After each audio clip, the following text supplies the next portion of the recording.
It's not that hard, it's only for rich kids, it's not worth it, blah, blah, blah. False. All of these are assumptions I've heard, and I've heard enough. I'm gonna challenge your assumptions on the IB. Now, all of these are assumptions I got from Instagram, so you can go follow me there if you want to participate in the next videos. And all of these are assumptions that people have actually told me.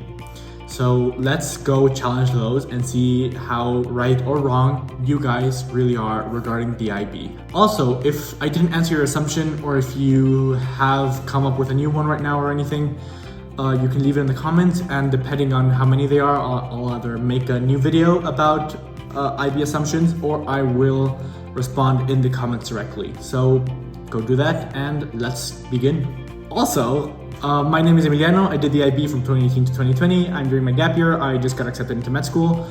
And yeah, that's all you need to know. So let's get right to it. First one I got is that you have...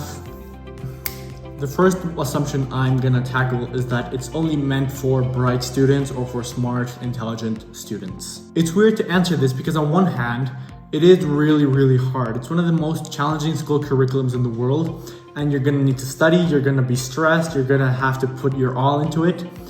But I don't think you need to be born smart. You need to be a good student, but not necessarily a bright one. So what's the difference? A bright student is smart and intelligent. A good student can or can't be that smart, doesn't really matter. What matters is that they'll put in the work, they'll turn things in on time or beforehand, they'll ask the stupid questions so that they understand the subject, they'll do the extra revision, they'll write the extra essays, they'll do everything they can to succeed and to be on top of their work and their school activities. And that's the difference between a smart student and a good student. And for the IB, and for I think most things in life, academically, you have to be a good student rather than a smart student. Another assumption about the IB is that it's only meant for people that want to study abroad. And again, I guess this assumption is mostly correct. I wouldn't say it's for people that only want to study abroad. What I would frame it as is it's for people that don't want to close doors on their future self in terms of where they could possibly study. For example, me. I had no idea what I wanted to study or where I wanted to study. But I knew that I didn't want to close any doors on my future self when I decided what and where I wanted to study. So doing the IB, which allows me to go to almost any university in the world internationally, was the best way for me to not limit myself in the future and to have as many options open as possible. There is this other assumption that universities don't recognize it. Now, this is of course depending on which universities or which countries you mean and where you're applying. For example, here in Mexico, I was having a really hard time applying with the IB because it's not really recognized here in Mexico, but applying to Italy was a breeze. And I think it would have been the same for most of Europe as long as you have the grades and the subjects to get into that university. That being said though, for the US, for example, you still have to do the SATs.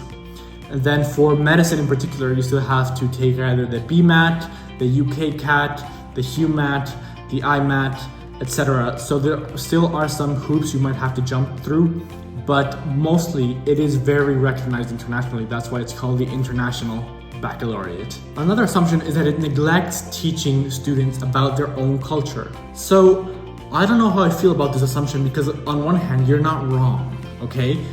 I, as a Mexican, didn't learn anything about Mexico in the 2 years that I did the IB.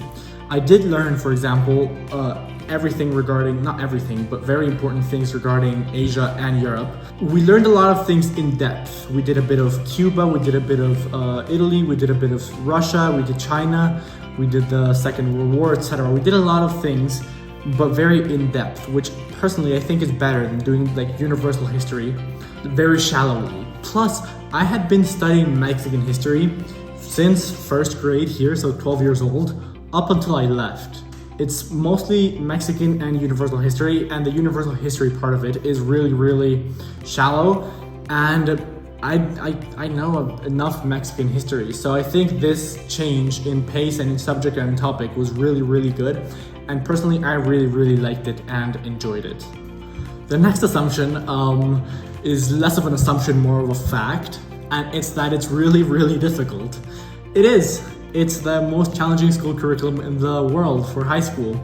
It's really, really challenging. but it's not impossible. If you're struggling, you can check out my playlist on the IB. But it's not impossible. You can do it. I did it. Anybody can do it if I did it. And yeah, you're right. It is really, really difficult, but it's worth it. Let me say that right now. It's worth it, in my opinion. The last assumption I found weird because it says that you don't need to study anything that's internationally recognized. No, of course you don't. You don't need to study anything. You could just drop out of high school and do something else. You don't need to study. But if you can and you think you can manage, then why shouldn't you? Coming back to the first principle or the first assumption, you don't want to close doors on yourself, and studying the IB, which is internationally recognized, well, that's leaving a lot of doors open in the future for future you to decide whether you want to study in your home country, regardless of where that is, or go abroad to another country that might have a better university or where your friends are going, etc. So no, you don't need to study something that's internationally recognized, but if it doesn't hurt, then why wouldn't you? Personally, I'm really thankful I did, especially because a lot of other international people were doing it. So now I have friends from a lot of different countries in a lot of different countries. So yeah, I'm really grateful. And no, you don't need to, but yeah, you should, or you can. So again, leave everything in the comments regarding your assumptions or just anything in general. I'll respond eventually. You can check out this playlist on the IB if you're struggling or if you want to know more. There's a lot of good things in there. You should subscribe, you should like this video, and you should see me next week because we're coming in a lot of fun stuff regarding university, the IB, and my gap year still. So you really don't want to miss it. So subscribe, and I'll see you guys next week.